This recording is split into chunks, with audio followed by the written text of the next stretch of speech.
नमस्कार, आप देख रहे हैं A to Z न्यूज और मैं हूं आपके साथ अंजनी कुमार सिंह। इशरत जहां एनकाउंटर के मामले में पूर्व अधिकारियों की तरफ से किए गए खुलासों के बाद अब यह मुद्दा संसद में उठा। तमाम आरोपों के बीच गृह मंत्री राजनाथ सिंह ने कहा कि इशरत जहां मामले में पहले हलफनामे को रोककर दूसरा हलफनामा दिया गया। उन्होंने ये भी कहा कि इसके माध्यम से उस समय के गुजरात के मुख्यमंत्री रहे नरेंद्र मोदी को फंसाने की गहरी साजिश रची गई। सरकार ने दो अलग अलग हलफनामे दिए जिनमें अलग अलग जानकारी दी गई। पहले हलफनामे के मुकाबले दूसरे हलफनामे में इशरत के आतंकी होने की बात छिपाई गई। गृह मंत्री ने आगे ये कहा कि उस समय की यूपीए सरकार ने आतंकवाद को रंग देने की कोशिश की और भगवा आतंकवाद का शब्द पेश किया।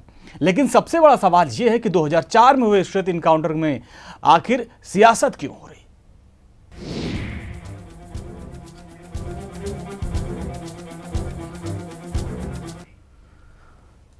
तो केंद्र सरकार के गृह मंत्री राजनाथ सिंह ने लोकसभा में इशरत जहां के मामले पर सरकार का पक्ष रखा।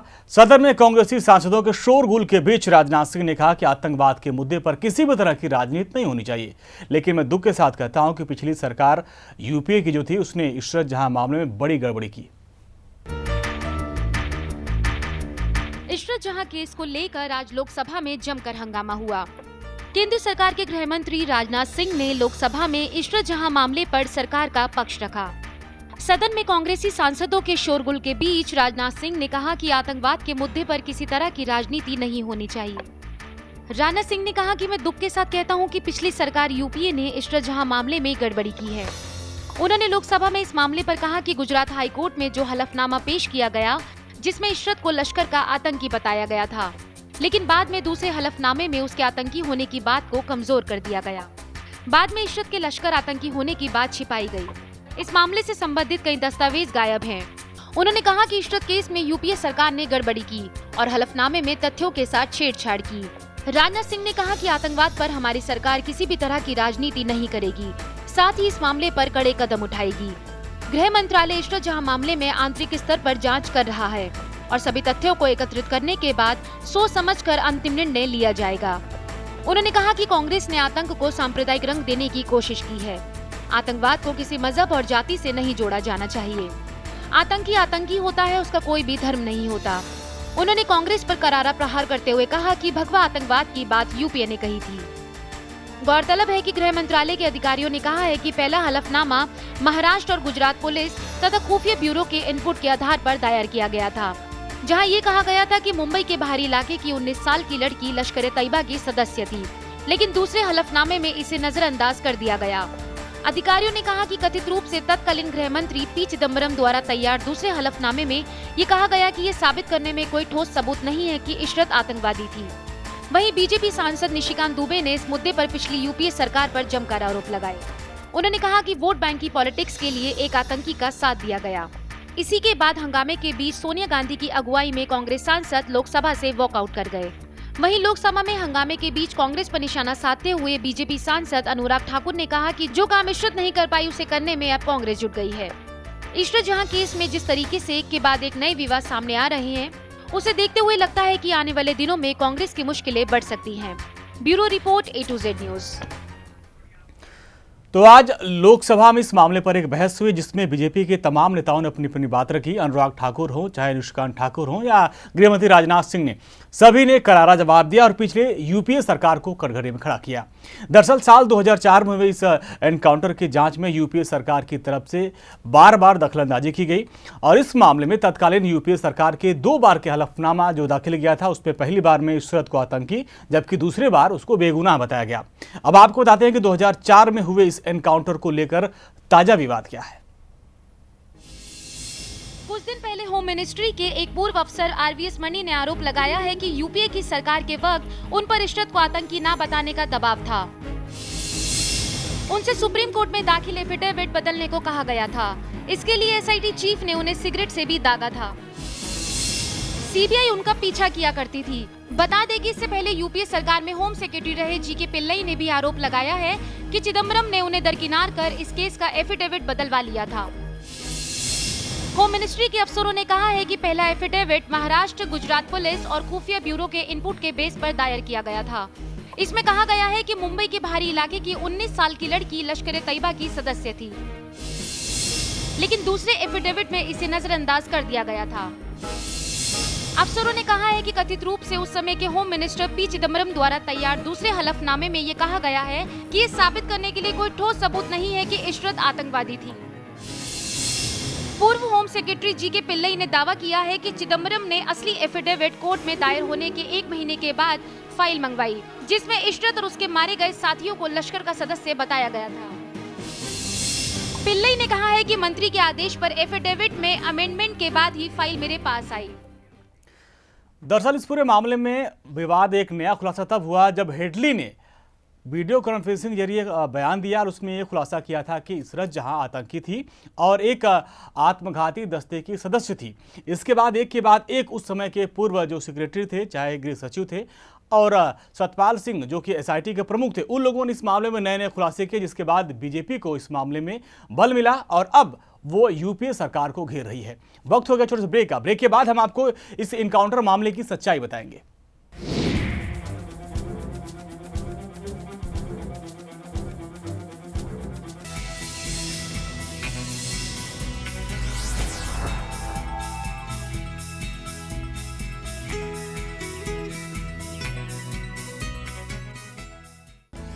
अब आपका लोकप्रिय channel A to Z news mobile application पर भी उपलब्ध। मैं अरविंद केजरीवाल मैं मनीष सिसोदिया ईश्वर की शपथ लेता हूँ। 1 साल पहले दिल्ली की सियासत के पन्नों पर आम आदमी की नुमाइंदगी का दस्तखत दर्ज हुआ और फिर शुरू हुआ दिल्ली की जनता की जिंदगी बदलने का दौर। आम जनता की आवाज बनी आपकी दिल्ली सरकार। ये है आपकी सरकार का पहला साल बेमिसाल। 3 पुलों की लागत थी 1095 करोड़ रुपए, लेकिन ईमानदारी से इसे बनाने में केवल 750 करोड़ रुपए ही खर्च हुए। इन तीनों पुलों के निर्माण में हमने करीब 350 करोड़ रुपए बचा लिए। इतिहास में पहली बार अनुमानित लागत से कम में काम हुआ। पहले एक डिस्पेंसरी 5 करोड़ रुपए में बनती थी, अब ऐसी ही डिस्पेंसरी मात्र 20 लाख में बना दी। दिल्ली में ईमानदारी से हो रहे हैं सरकारी काम और खूब बच रहा है जनता का पैसा। ये है ईमानदार राजनीति का कमाल। दिल्ली में जो कभी नहीं हो सका वो 1 साल में हुआ। अभी तो ये आगाज है, 4 साल और बाकी हैं। दिल्ली को नई पहचान देने का सपना सच होगा, क्योंकि ये आपकी सरकार है।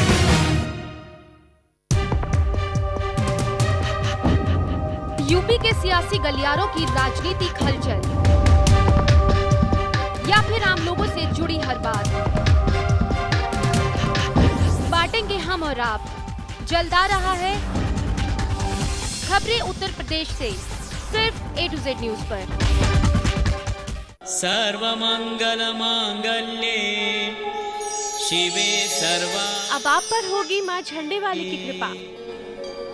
शरण्ये त्र्यंबके गौरी नारायणी प्रतिदिन कीजिए माँ के दर्शन। सर्वमंगल देखिए दिल्ली के प्रसिद्ध सिद्ध पीठ माँ झंडे वाली माता मंदिर से साधिके शरण्ये संध्या आरती का सीधा प्रसारण प्रतिदिन सायं 7:30 बजे सिर्फ A to Z news channel पर। बुनियादी सुविधाओं में कमी या अधिकारों पर हो हमला, अफसरशाही से जनतंत्र तक की राह या सरकार से अपने हक की हो चाह, हम हैं आपके मददगार। आइए हमारे पास। A to Z हेल्पलाइन जल्द आ रहा है A to Z न्यूज पर।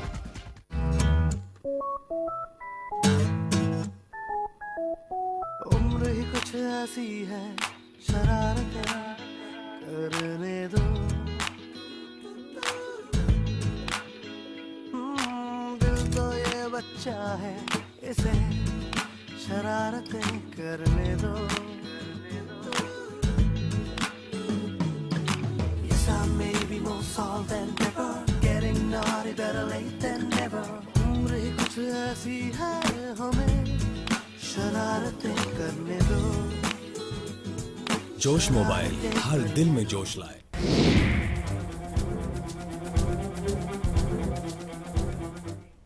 ब्रेक के बाद एक बार फिर से आपका स्वागत है। हम बात करें इशरत जहां मामले पर हो रही सियासत की।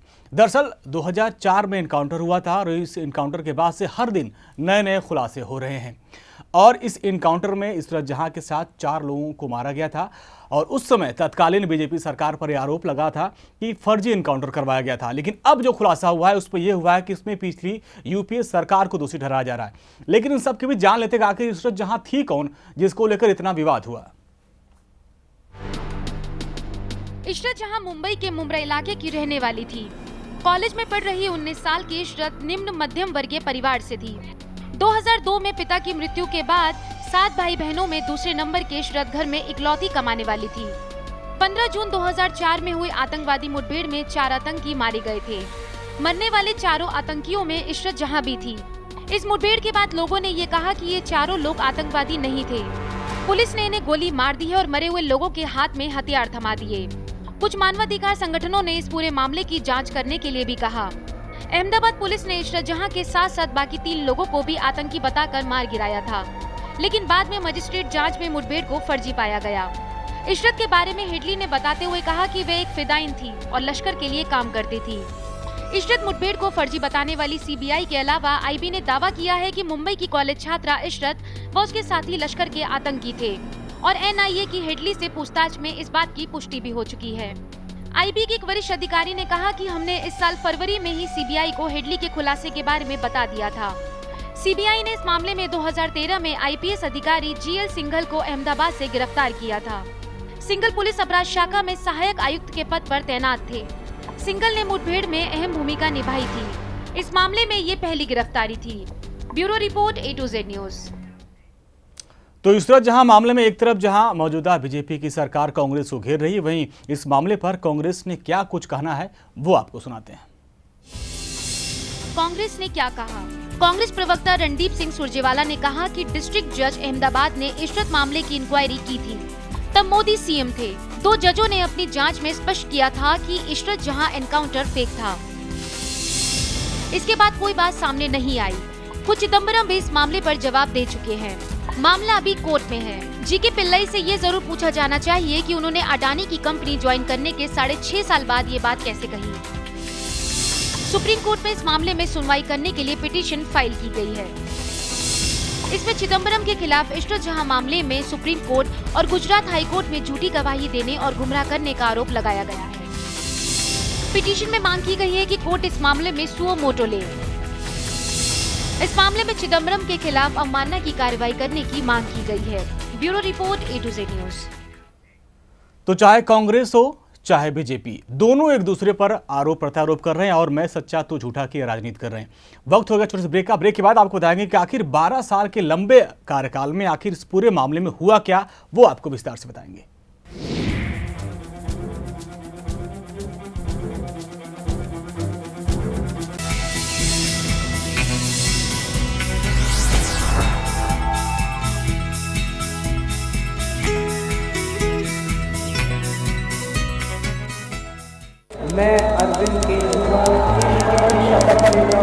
मैं मनीष सिसोदिया ईश्वर की शपथ लेता हूँ। दिल्ली की आम जनता ने 1 साल पहले एक ऐतिहासिक मैंडेट देकर एक सरकार चुनी जो आम आदमी की आवाज बनी। वो सरकार जो 1 साल में ही बनी बेमिसाल। बिजली के दाम हुए आधे।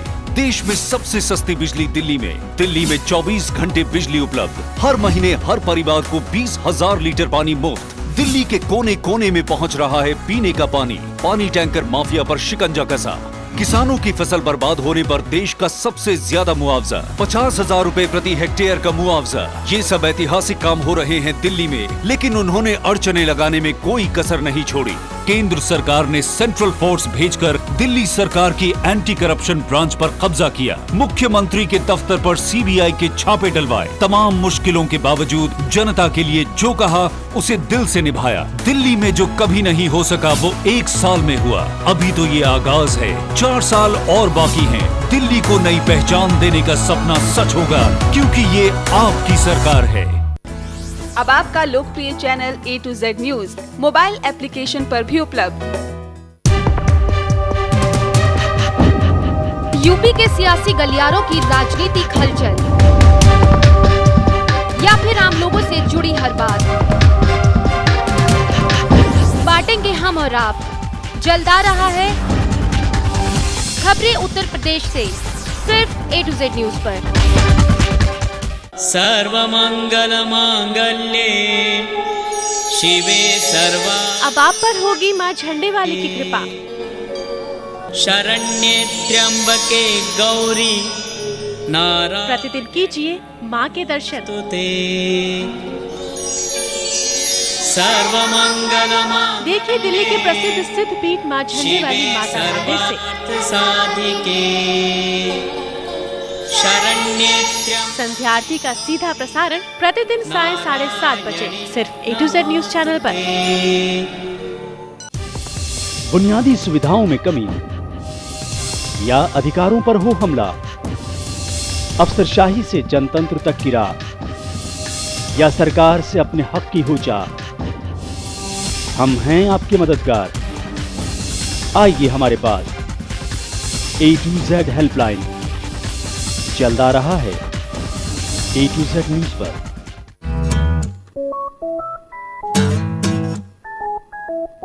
उम्र ही कुछ ऐसी है, शरारतें करने दो। दिल तो ये बच्चा है, इसे शरारतें करने दो। Yes, I may be more solved than ever, getting naughty better late than never. उम्र ही कुछ ऐसी है, हमें शरारतें करने दो। जोश मोबाइल हर दिल में जोश लाए।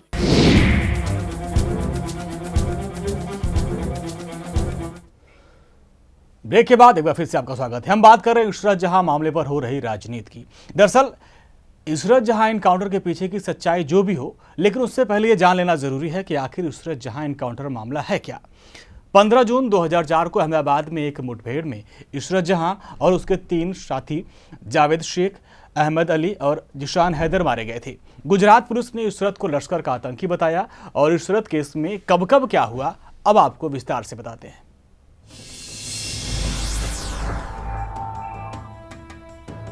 15 जून 2004 गुजरात पुलिस ने एनकाउंटर में 4 लोगों को मार गिराया। इनमें इशरत जहां, जावेद गुलाम शेख, अमजद अली राना और जिशान जौहर का नाम शामिल है।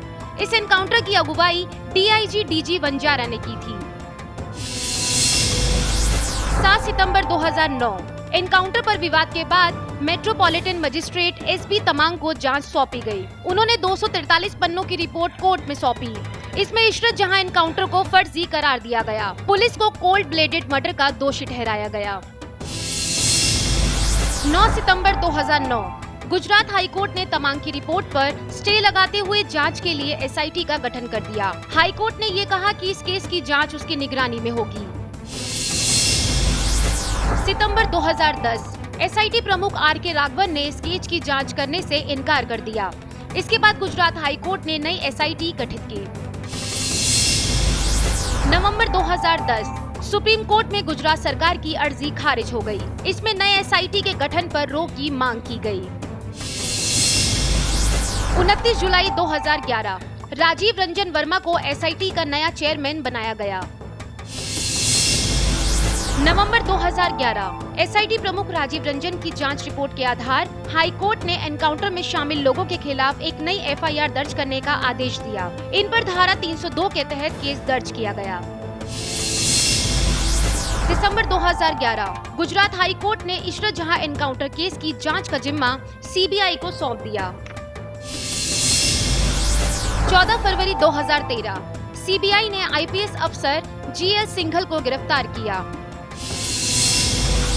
23 फरवरी 2013 CBI ने 2 और पुलिस अफसर JG परमार और तरुण बारोत को भी गिरफ्तार किया। 4 जून 2013 CBI ने एनकाउंटर केस में IPS DG वंजारा को गिरफ्तार किया। उनकी अगुवाई में ही एनकाउंटर को अंजाम दिया गया था। 13 जून 2013 एनकाउंटर की जांच को लेकर IB से चल रही तनातनी के बीच CBI ने IPS सतीश वर्मा को जांच टीम से हटा दिया। मई 2014 CBI ने BJP नेता अमित शाह को एनकाउंटर केस में क्लीन चिट दे दी। फरवरी 2015 CBI कोर्ट ने 5 फरवरी को DG वंजारा को जमानत दे दी। Bureau report A to Z news. 26/11 Mumbai आतंकी हमले के मुख्य आरोपी डेविड हेडली ने इशरत जहां को लेकर कई बड़े खुलासे किए थे। कोर्ट को वीडियो कॉन्फ्रेंसिंग के जरिए दी गई अपनी गवाही में हेडली ने बताया कि इशरत जहां लश्कर की आतंकी थी। हेडली ने कोर्ट में हुई अपनी गवाही में क्या बताया? 2009 में शिकागो से अरेस्ट 55 साल के दाऊद गिलानी और हेडली ने मुंबई की स्पेशल कोर्ट में वीडियो कॉन्फ्रेंसिंग के जरिए गवाही दी। हेडली पाकिस्तानी मूल का अमेरिकी सिटीजन है। वे अमेरिकी जेल में बंद है। मुंबई में स्पेशल कोर्ट ने 10 दिसंबर 2015 को 26/11 आतंकी हमलों के मामले में हेडली को वादा माफ गवाह बनाते हुए उसे 8 फरवरी को पेश होने के ऑर्डर दिए थे। हेडली ने अपनी गवाही के चौथे दिन खुलासा किया, लश्कर-ए-तैयबा का एक ऑपरेशन था जिसमें किसी नोक पर पुलिस का शूट करने की साजिश थी। इसमें लश्कर-ए-तैयबा की इशरत जहां शामिल थी। स्पेशल प्रोसिक्यूटर उज्जवल निकम ने बताया कि गवाही के दौरान हेडली से खास तौर पर पूछा गया था कि क्या लश्कर में कोई महिला फिदाइन हमलावर शामिल है। निकम ने कहा कि पहले तो हेडली ने इनकार किया, लेकिन बाद में इशरत जहां का नाम लिया। उसने ये भी बताया कि अबू आयमान मजहर लश्कर की महिला विंग का इंचार्ज था। तो 12 साल हो गए इस मामले पे और एक बार फिर से इस पर राजनीति की जा रही है। दरअसल अब राजनीति सिद्धांतों पर नहीं बल्कि हर मामले को वोट बैंक की राजनीति से उसको नापते हैं, तौलते हैं, उसके बाद उस मुद्दे को गर्म किया जाता है और तब तक पकाया जाता है, खिचड़ी पकाई जाती है जब तक उसमें कुछ राजनीतिक दाल उनकी गल न जाए। 5 राज्यों में चुनाव है और आप समझ सकते हैं कि इस पूरे मामले में क्या कुछ होने वाला है। फिलहाल इस खास पेशकश में इतना ही। आप देखते रहिए A to Z न्यूज़।